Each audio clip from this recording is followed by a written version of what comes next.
He used to pester me for a walk. Now, it's the other way around. Hoag's physicians perform more orthopedic procedures than any other hospital in Orange County. Our orthopedic program, in fact, ranks among the top 5 in the entire country. So whatever it is you live for, you can get back to it sooner. Because as it turns out, the best part of life is simply living it. Hoag for life. Visit us at www.hoag.org.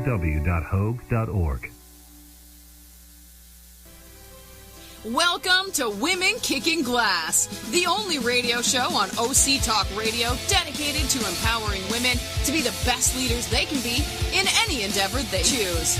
Patty Grimm is our host and interviews top women in a variety of fields to help women grow, learn, and lean in together. Patty has over 25 years of experience in primarily male-dominated fields in senior-level management positions. Patty is the owner of Advantage Training Limited, an organizational leadership team training company. She recently released her new book for women called Quiet Women Never Changed History. Be strong, stand out, and stand up. With the subtitle, Let's Go Kick Some Glass. And that's what we're going to do today, because we've got some real glass kickers today in the room. I'm telling you, Patty Grimm is one of them. Awesome. Thanks, Paul. We have an amazing show today, and this is all something I think every woman really needs to take very, very seriously. On the show so far, we've talked about women's empowerment issues. We've interviewed women who own their own businesses. We've talked about a number of nonprofits, but we really haven't addressed the big issue. We really haven't addressed the issues of women's health, and particularly women's breast cancer. So everyone should listen to the show, take Dr. West's advice seriously, and make sure we take care of our health and not just our money and our wealth and our careers. And so I'm thrilled to have Dr. John West here today. He's the Director of Surgery of Breast Cancer of Orange, a general surgeon with a ton of training in using a multi-disciplinary approach to breast cancer. This is a really serious topic. He's been doing this since the 1980s. And so he's been a pioneer in regional trauma centers and setting the stage for interest in developing a team approach to breast cancer. He opened the first Orange County Breast Cancer Center in 1988, and over the past 25 years has been doing cutting-edge research and development of a team approach to taking care of women's health, and particularly around their women's breast problems. He's actually been named one of the best doctors in America, which is phenomenal, and to have him as a guest, I feel incredibly honored, and recognized as one of the best doctors in Orange County. He's been the lead author of over 20 peer-review articles and has 2 books around women, breast cancer, and their health. He has his wife Jan and 2 sons live in Tustin, or son Justin, sorry, and he really focuses his interests on physical fitness, gardening, and scuba diving. He's a workaholic who often jokes that his favorite saying is, "Thank God it's Monday." A lot of people don't say, "Thank God it's Monday." They say, "Oh my God, it's Monday."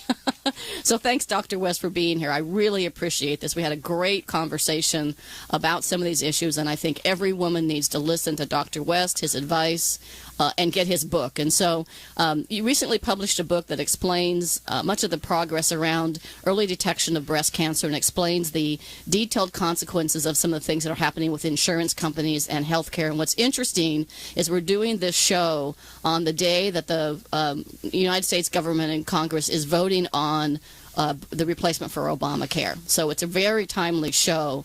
But what motivated you to write this book?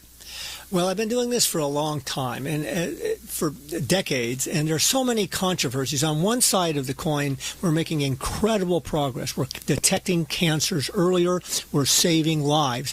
Mammography is a great breakthrough, but we also know about breast density, and about 50% of women are dense. And while we have the ability to detect small cancers using ultrasound or MRI in women with dense breasts, but it just brings up the very point of the book. Only a rare fraction of women who have dense breasts are told that they're dense and told that they need to have extra imaging like ultrasound or MRI. There's a state law requiring doctors to explain this, but the doctors are simply too busy. Women must empower themselves. They must understand the importance of getting a mammogram starting at age 40, doing it yearly. They must understand whether they have dense breasts or not dense breasts. They must understand their family history. Do they have a family history? Do they need to be gene tested, as was Angelina Jolie? Testing was $4,000 2 years ago. Now we can do it for $249. Women need to know that self-exam is critical to the early detection, and women starting at age 21 should be doing self-exam. And if they find a change, they need to find a doctor that will listen to them, do a directed ultrasound, do a biopsy if indicated, and the patients need to know to tell the doctor if they're going to just blow them off and say you're too young or it doesn't run in your family. You say you're going to get a second opinion. You're going to find a doctor that will listen. You have to take charge. You have to kick glass. Well, and I love what you said. It's about empowering women to take care of their health. And think about the fact that $249 is probably worth it. Mm-hmm. If it saves your lives. I am one of those women who have dense breasts. Now, my doctor never really even explained to me what dense breast is. What are dense breasts? That's really hard to say. Well, the breast is composed of two basic tissues. One is fatty tissue, which shows up as black on the mammogram, and the other is glandular tissue that shows up white. Now, cancers show up basically as white dots. Okay. So if you have a background that's black in a fatty breast, then the cancer is going to show up like a lighted match in a dark room. But if you have a purely white breast, it's like trying to find a snowman in a snowstorm. However, if you add the ultrasound, it's absolutely the reverse. On an ultrasound, a small cancer is a black spot, and it shows up in a white background. So again, when we add the ultrasound or the MRI, which is a little more complicated, we can see cancers that are... And we double the pickup of small cancers when we add a screening ultrasound to women who have dense breasts. And I was telling the doctor earlier that I lived in Asia for 3 years, and when I was there, I was lucky to find an incredible set of doctors and clinics. The doctor was a Chinese doctor, but the women who actually were the main doctors were from Australia. Mm-hmm. They were very well trained, and it was very normal in Singapore every year when I went for my mammogram that they also did an ultrasound. It was just normal, and they gave you your x-rays. So you actually had your own x-rays to take with you that you could see and compare year over year. So what do you mean about empowering women to take care of their breasts? Well, I think that there's several aspects of this, and I think it starts at a young age. And I encourage teaching breast self-exam women to start self-exam as soon as they have breasts, certainly by age 21. I think yearly exam by a physician is extremely important. Women need to be taught how to do self-exam with confidence, and as we had talked about, the best time to learn to do self-exam with confidence is on the same evening that your doctor did an exam and said that you're normal. The key is to not look for lumps. If you look for lumps, you'll find them everywhere. The key is to learn the pattern of the normal and be confident and do it regularly. You can sign up for our monthly reminders through our Be Aware Foundation, and we send out the first day of every month a reminder to do self-exam. We have a video on how to do self-exam, learn to do self-exam with confidence, and then every month I write an article on breast health. This year I'm dedicating most of my articles to nutrition, exercise, and ways to lower your risk of developing breast cancer, in addition to our other articles that focus on how to detect cancer early and save your life. So interesting. So how can people get your video? How do they get on your website so they get those monthly reminders? Because we're all so stinking busy that it's easy to forget even the basic things. And so remembering sometime what day of the month did I do my breast exam last is very difficult. So how do we get on your radar? Well, the best way is to go to beawarefoundation.org. That's BEAWARE. Foundation, FOUNDATION.org. You'll see a little icon for self-exam video, and then you can kind of search it around. You'll find the Ask the Doctor articles, and then you can simply sign up, and you can look at about 70 or 80 articles that I've written in the past on breast health. Now, all this information is condensed in a very readable manner into my book, Prevent, Survive, Thrive, Every Woman's Guide to Optimal Breast Care. But within that book, I explain cutting-edge concepts of how to detect breast cancer early, how to empower yourself, how to get the doctors to do things properly. One of the big issues is starting screening mammograms at age 40. We know that when women start screening mammograms at age 40 and do it yearly, we cut breast cancer mortality by 40%. Wow. When we add newer concepts of imaging, like screening ultrasound for women with dense breasts and MRIs for women who are at high risk, like Angelina Jolie, we can cut breast cancer mortality by 75%. Wow. But ironically, with all of this progress, a committee from our government, the U.S. Preventative Task Force Services, the same committee that said women should have pap smears every 3 years and men should wait till they're age 50 to start their PSAs, are also saying you don't need to start mammograms until you're 50, do it every other year and stop at 74. These recommendations are based on faulty science, and it's criminal what they're asking to do. Young women will die needlessly. Young children will grow up without a mother. Families will be disrupted, and costs of care will go up because it's relatively inexpensive to treat an early detected stage 1 breast cancer. It's extraordinarily expensive, up to $1 million lifetime cost to treat an advanced cancer, and the survival rate in the early cancers is close to 99%. With the late cancers, it's about 50%. Everything tells us we should start at 40 for average risk women. Women at high risk, we start as early as age 30, doing it yearly, and if they're BRCA positive, as Angelina Jolie was, we start at age 25. So what is BSRA? Did I say that right? Well, you got close. I'm a little bit dyslexic. You get 7 on a scale of 10 on that one. The BRCA is a gene that Angelina Jolie carried. She had a strong family history. Her mother died of ovarian, and she watched her mother die, and that's a tragic event for her, and that's why she was tested, and she tested positive for the gene. There's BRCA1 and 2. She had BRCA1. They're 2 different genes. And as a result, she elected to have bilateral nipple-sparing mastectomy, which drops her risk pretty close to 0.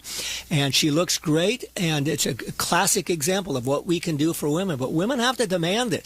The doctors don't have time to talk about density. They don't have time to talk about screening.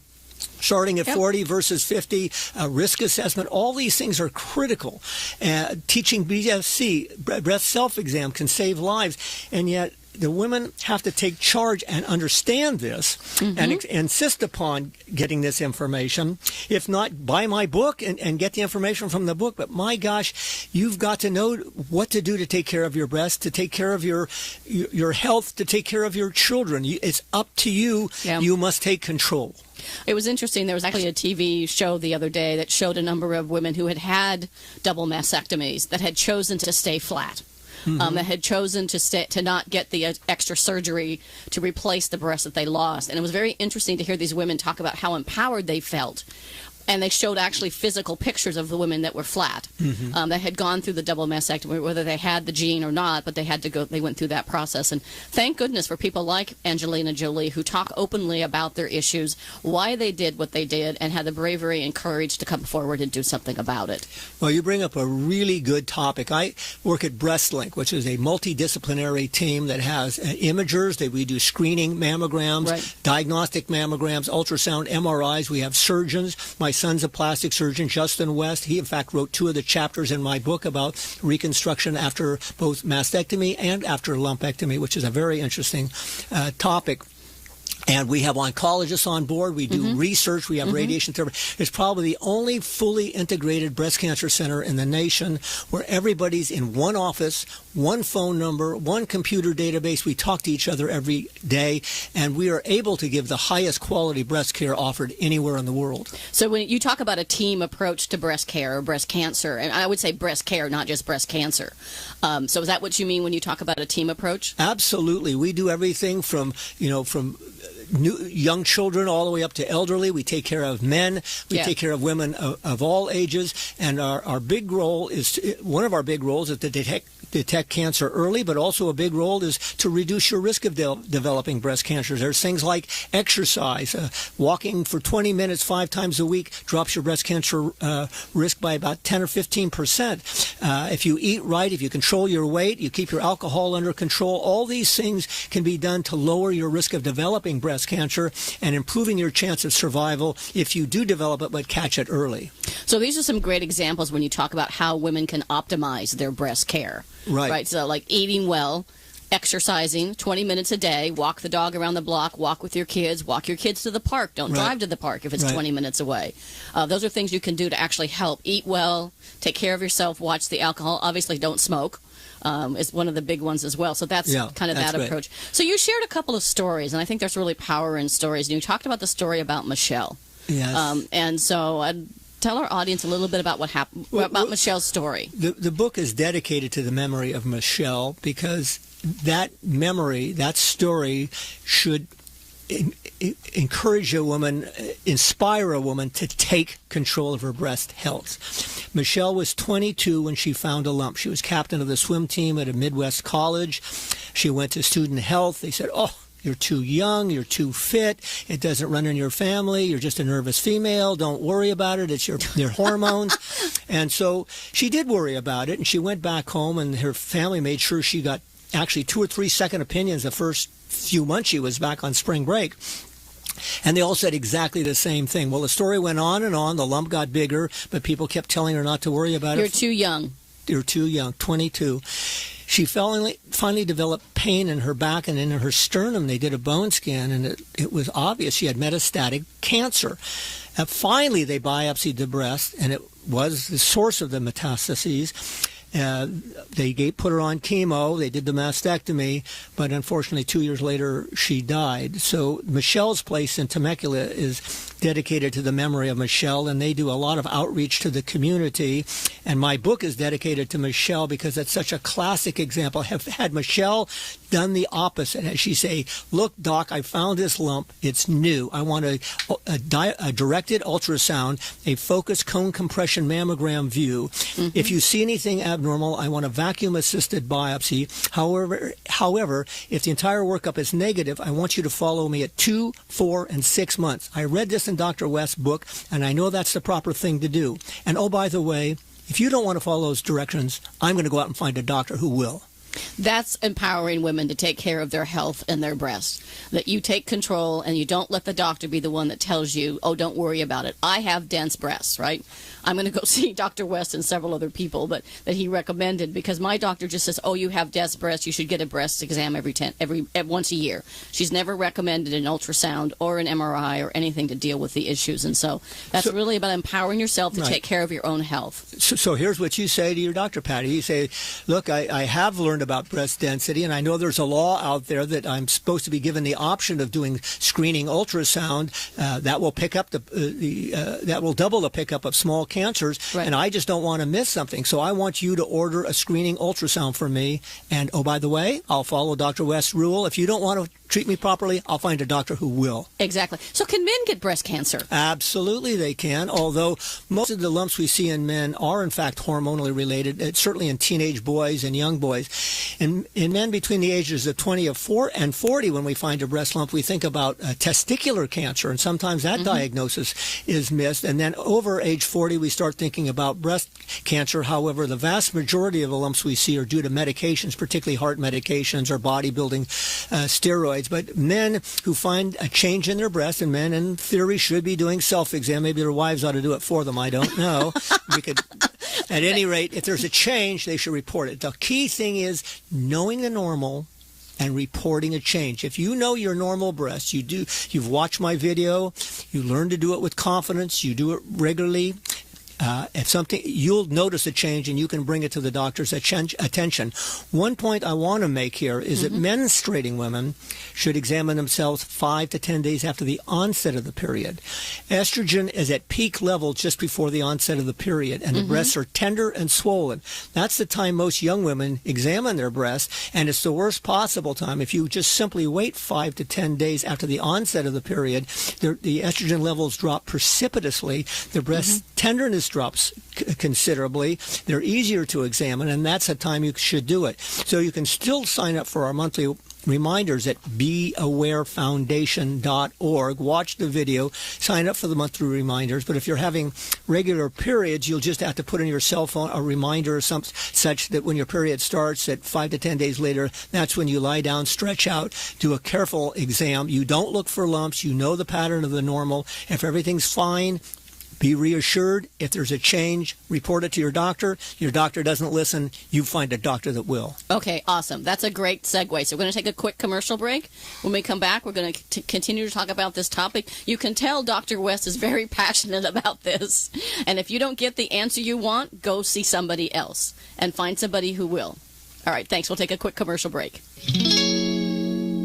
Imagine what it would feel like to lose everything. Your job, your home, your family, your dignity. This has happened to thousands of the men, women, veterans, and young adults we serve at Working Wardrobes. What do we do to help? We provide career development services, life skills workshops, job skills training. We provide the perfect interview outfit, and we get clients placed in jobs. Call Working Wardrobes, 714-210-2460. Donate, volunteer, invest, hire.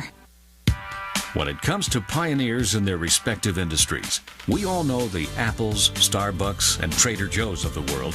In the realm of recruiting, Decision Toolbox is the industry's best-kept secret, with 90% of their business from referrals and repeat customers. For over 20 years, Decision Toolbox's U.S.-based team of recruiters, sourcers, professional writers, quality personnel, and tech support has perfected a Six Sigma approach to talent management. No matter the size of the project, Decision Toolbox delivers incredible results. A cost per hire less than half of what contingency firms charge, with the winning candidate presented in an average of 14 days, all with a 12-month candidate warranty. With results like that, Decision Toolbox won't be a secret for long. Visit us at www.dtoolbox.com for more information. All right, let's pick it back up with Patty and her guest. So this is Patty. I'm with Dr. West, an amazing, passionate doctor about women's health and specifically women's breast care and cancer. And so a very important topic. So as a doctor going through medical school, you could have picked any field. Why breasts and breast cancer? Well, I didn't start out in breast. In fact, the first radical mastectomy, one of the first operations I saw was a bilateral radical mastectomy. And I remember taking the dressings off the next day with the senior resident, and I looked at this disfigured chest and a 34-year-old woman who was single, and it made me physically ill. And that night I told my wife, I love surgery, but I don't want to do breast surgery in private practice. And I got, as you said earlier in the introduction, involved in trauma care. I did vascular surgery. I did general surgery, thyroids, gallbladders, and I loved it. I took a lot of trauma call and emergency call, and it was really an adrenaline rush. I loved every minute of it. But I kind of pooped out after about 15 years of getting called in the middle of the night and 8-hour operations. And about that time, major changes were taking place in breast care. The mammograms were becoming quite effective, and we were catching little bitty cancers. We learned that we could do a lumpectomy and radiation and get the same survival rate if we did a mastectomy. Our plastic surgeons were learning how to reconstruct breasts when we did have to do a mastectomy to make the woman feel whole again. The oncologists were coming up with new, more effective chemotherapy treatments. And so we were making incredible progress. But what I found in breast was it was completely disorganized. The oncologists are in one office, the surgeons in another office, the plastic surgeons in another office, or imaging in another office. And I said, we need to do with breast care what we did with trauma care.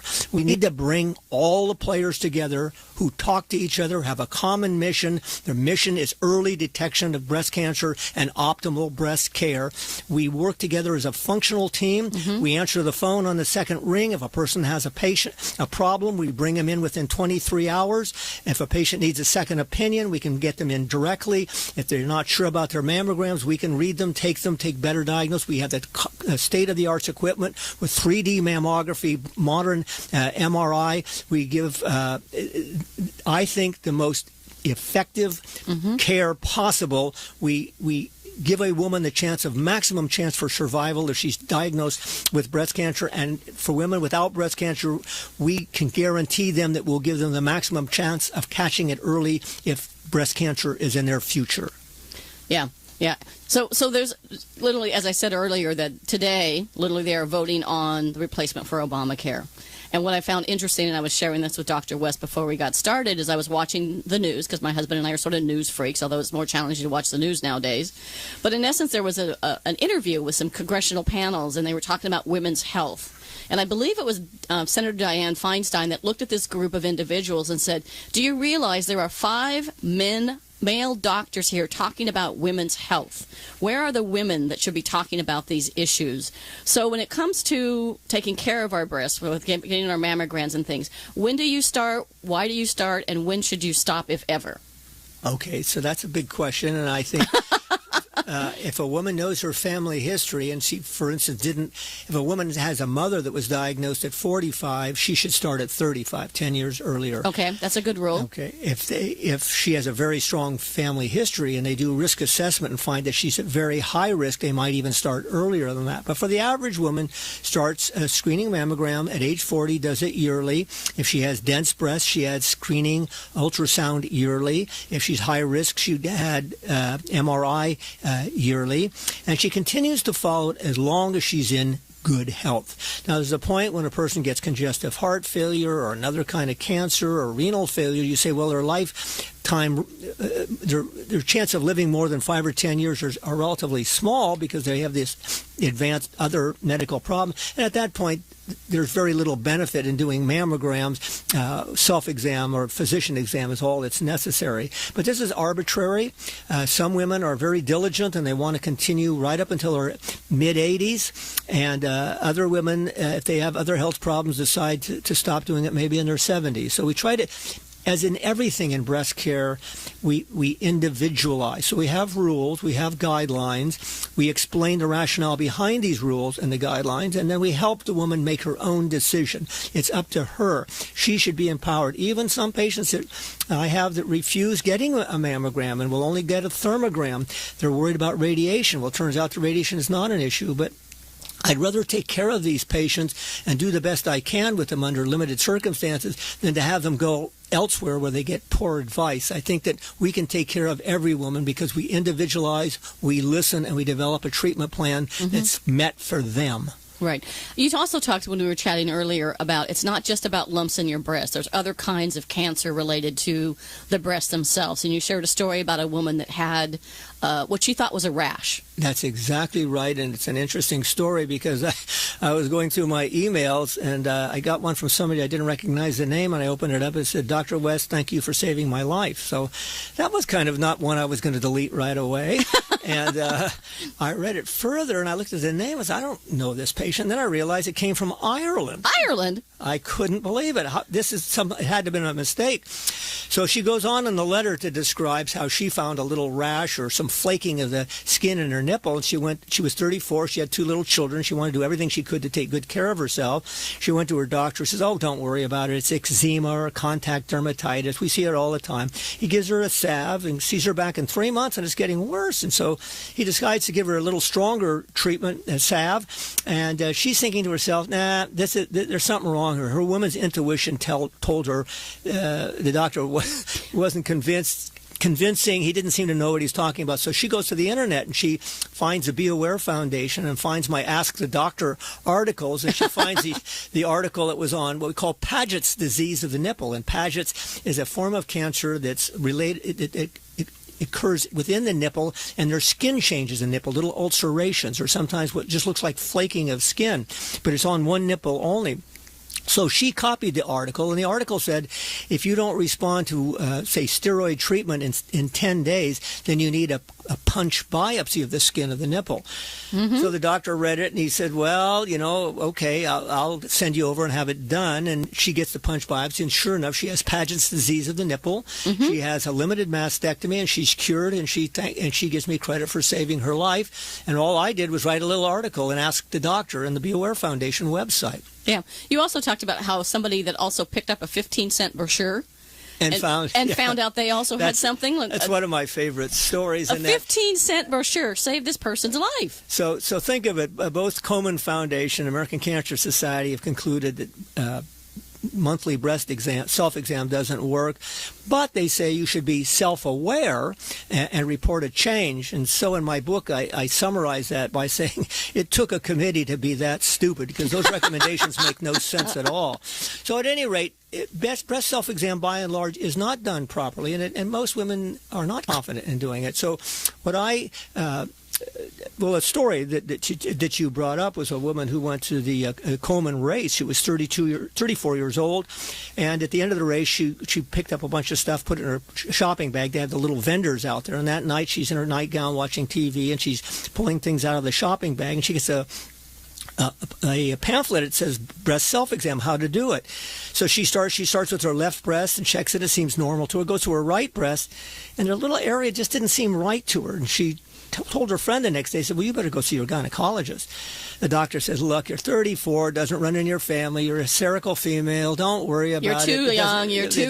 You're too young. So she tells her friend again, said, well, you better go see Dr. West. So I saw her the next day. She called, and just as usual, we saw her the next day, examined the left breast. It was just fine. On the right breast, where she was concerned, it did seem different. It didn't seem worrisome, but I went ahead and did an ultrasound, and there was a small cancer the size of the tip of my finger. It was low grade. She had a lumpectomy as an outpatient. It's 10 years now. She has a family with, I think, 3 children. She sends me a postcard or a Christmas card every year. But here was a life saved, and it was all because of a 15-cent brochure. If a 15-cent brochure can save that 34-year-old woman's life, then watching my video, signing up for self-exam, and doing it properly will give you a major layer of protection, and it's free. Well, and here's the interesting thing. I mean, this is like you said, how could they make this decision? In that, how can you be self-aware if you're not doing something personally to examine what's different? Like you said, it may not be a lump. I've had a lump since my son was born. I think the doctor said it was like a calcium deposit that never went away, but it's been there forever. It's been examined. It's been biopsied. There's no problem with it. But how can you be self-aware if you're not doing something to be self-aware? How can you not, if you're not examining it to know the difference in the pattern month after month, then how are you supposed to know? Are you supposed to have intuition? I would suggest you call the committee. Give me their name and number. The answer is obvious. It's preposterous. You can't. You have to be confident in the norm. One of the critical things is women are told to look for lumps. Once you look for lumps, you find them everywhere, particularly if you check a menstruating female just before or a young woman just before the onset of her period. So for those women, you have to use that golden period between 5 and 10 days after the onset. But you have to know your breast. The best time to learn it with confidence is after a doctor's examined you, you've had your mammogram, you know this is your baseline, everything's normal. Then you learn the pattern of the normal. You don't look for lumps. In the future, once a month, once you know the normal, you don't go looking for lumps. You just do the exam, and you can trust yourself. If there's a change in there, you'll notice it immediately. Yeah. And then you have to bring it to the doctor's attention. I remember, we talked about the lady that was so good at self-exam in my practice, and she comes to me 6 months after I saw her, and she notes a little change, and I examine her. I can't feel anything. She's very bumpy, but she's bumpy everywhere. But I put the ultrasound on it, and there's a little bitty cancer. She could feel it. I go back. I still can't feel it. The woman who knows her breast can detect changes that the doctor can't detect, and I've been doing this for 20 years. I felt thousands of breast cancers. I know what a small cancer feels like, and I couldn't feel this one, and the woman could. She knows more about finding small cancers than I do. Yeah, exactly. So you work with BreastLink. Tell us about BreastLink and your 40-50 program, I think it's called. Your 40-50 campaign, excuse me. Okay. Well, let's take them separately. 40 Not 50 campaign is a major life-saving effort. There's a committee by the government, the U.S. Preventative Task Force Services, that's about to give insurance companies an excuse to stop paying for mammograms for women in their 40s. They'll start paying every other year at 50 and stop at 74. This is tragic. This is criminal. It's based on faulty data, and we must stop it. The go live for this is the end of this year, so we have about six months to go. We have a campaign called 40 Not 50. You can go to our website. Just go to 40not50.com and then go to sign the petition. Also on 40not50.com, you can learn about this issue. There's a great deal of information that explains step by step what women should do and why this U.S. Preventative Task Force Service is lying to the United States, why they're intellectually dishonest, why they're basing their recommendations on flawed studies, and you can judge for yourself. But I am absolutely certain that we must block this, and if we don't, young women will die needlessly, families will be disrupted, and young children will grow up without a mother. Wow. And so where do people go to sign that petition? And who should they be talking to? Their state representatives, their congressmen and senators? Should they start, besides signing the petition, should they be also sending something to their local legislators? I think this is a great concept for women to unite.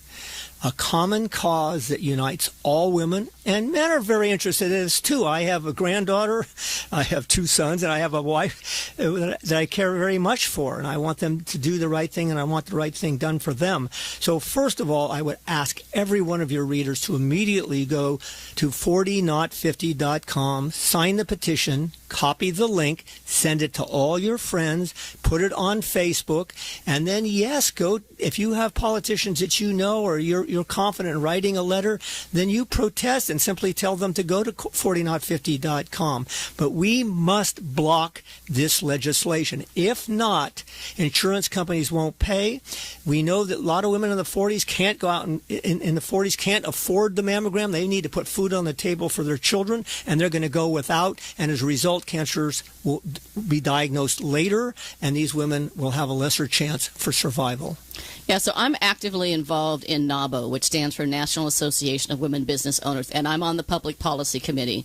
We are very active in talking with our legislatures. In fact, we're having a breakfast with legislators on April 28th to talk about key issues for women and women business owners. And we're going to Sacramento in May and personally meeting face-to-face with our legislators. I will bring up this issue with them personally when I'm at the breakfast and when I'm in Sacramento. I'm very active in this committee, and I'll bring this up to our committee as well because we're trying to make our voice louder. There are many women like myself. I did the march in San Diego, as our listeners know, because I didn't want to go to L.A., and I live in an area where it's halfway. So San Diego was a beautiful thing with women that marched. There were men and women and children and all ages, all kinds of people that marched. This is something we should march to together, and there's a follow-up site for the Women's March about 10 things we should do in 100 days. This is something we should be doing now and for the next, going forward. And so, again, they go to 40not50.com. No spaces, just 40 and then NOT50.com. Great. And then you asked about BreastLink, and yep. It's a multiple centers here in Southern California, now in New York City, that are all completely comprehensive cancer centers that have everything from women screening, risk assessment. We have all the facilities for various forms of biopsies. We do the surgery, the reconstructive surgery. We have the oncologist. We have the radiation therapist. We have nutrition people. We have all sorts of support services, and we have an excellent service model in that women with problems can call in and be seen within 23 hours. So if you call in the morning, we'll see you that afternoon. If you call in the afternoon, we'll see you the next day. We also have what we call same-day service. So when women come in to see us for their yearly mammogram, they stay a little longer. We get all the additional views. We give a completed reading, printed out that day. They get a copy, and they see a surgeon that day to do an exam, to teach self-exam, to go over risk assessment factors, to discuss density, to identify which women really need to think about gene testing or risk assessment, and then a long-term follow-up plan and how to the healthy tips on how to lower your risk for breast cancer. So we cover the bases from A to Z in a very organized manner where everybody talks together. That's all we do there. Every one of our specialists focuses only on breast care. So I think it's probably the best place you can go in the world to ensure that you get optimal breast care. Yep. Paul has a comment that I think came in from Twitter. Yeah, somebody wanted to know where, again, they can get those Ask the Doctor letters. Yes, thank you very much. BeAwareFoundation.org. It's a bit of a mouthful, but BeAwareFoundation.org. selfexam.org, and you'll see the icon for the self-exam. You'll have to do a little searching for the Ask the Doctor, and then you can go to the 70 archived articles on Ask the Doctor, and then you can go up for a monthly reminder. If you have any questions, email me directly at jwest@breastcare.com. That's JWEST at BREASTCARE.com. Well, I hope you'll add this podcast to that list of informational services here. And this is great. I have to ask as I'm listening. I don't get to ask very often, but I know. I can't. This is a man asking a man on the kicking glass. Yeah, how about that? I love it. It's a new trend. I can't imagine walking into my doctor, my wife walking into her doctor, and handing them an article they printed off the internet and said, "Here, read this, follow this." Don't doctors hate that when you come in and act like you know more than they do? Well, if you have the kind of doctor you shouldn't be going to, that's a great litmus test for a doctor, because if you give a doctor something that's in your best interest to read and understand, and they show reluctance, then you find another doctor. Yeah. Okay. Exactly. Good advice. Exactly. And I think this is all about women's empowerment. Absolutely. And so what are some of the messages you want women to really walk away with? This has been an incredible interview. Okay. Well, let's make it a real simple message. Buy my book.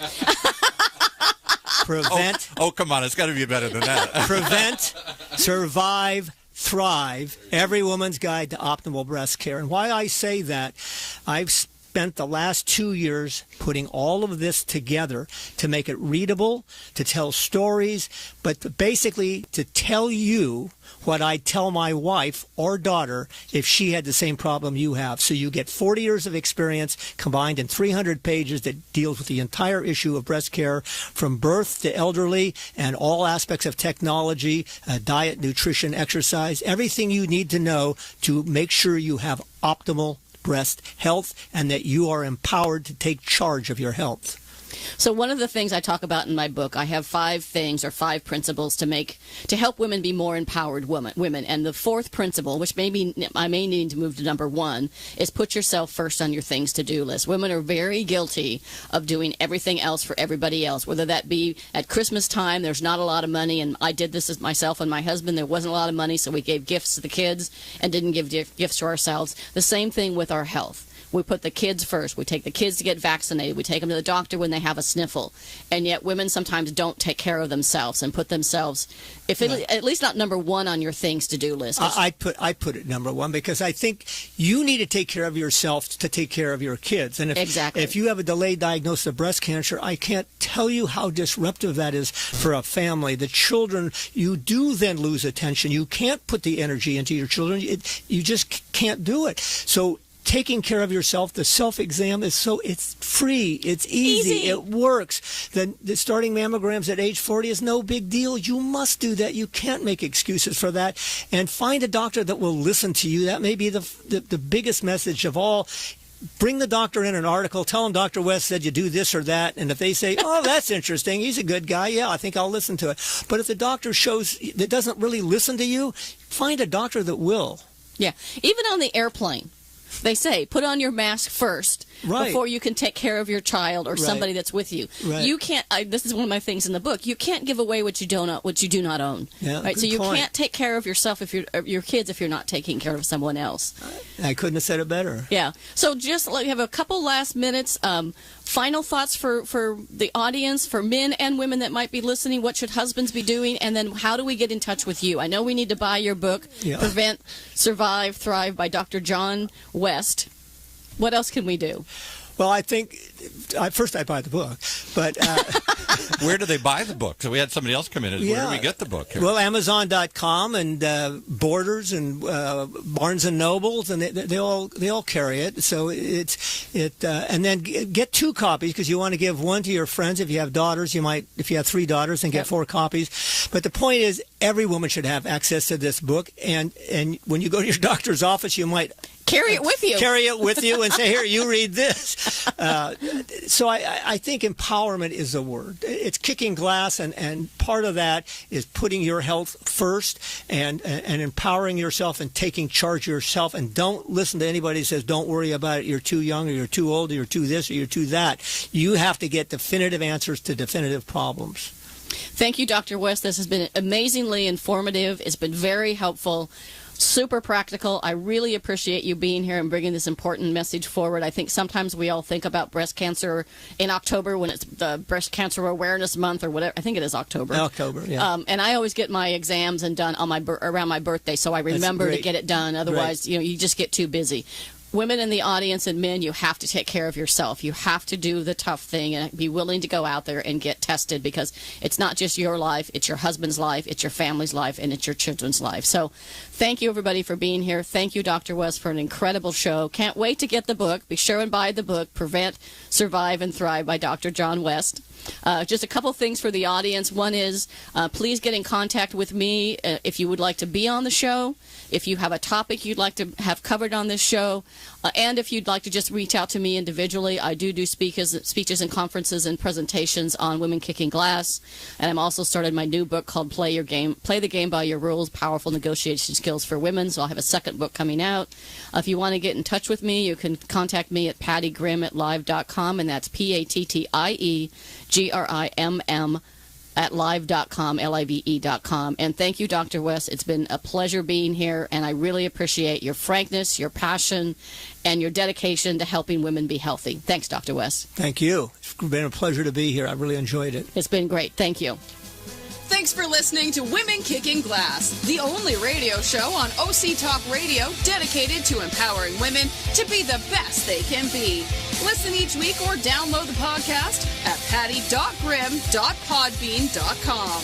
To reach out to Patty to schedule a speech webinar or to learn more about her leadership and team training, contact Patty at pattygrimm@live.com for more information about her company and her books. Have a kicking day.